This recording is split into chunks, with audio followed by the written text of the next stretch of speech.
நேசரேசு நமக்கு இருக்கையிலே பயம் இல்லையே.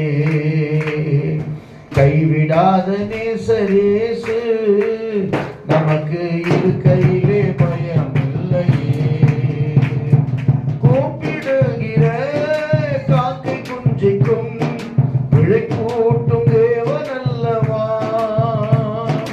கூப்பிடுகிற காக்கை குஞ்சிக்கும்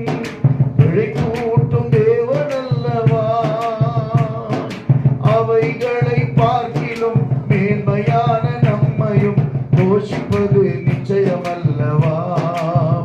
தினம் போஷிப்பது நிச்சயம்.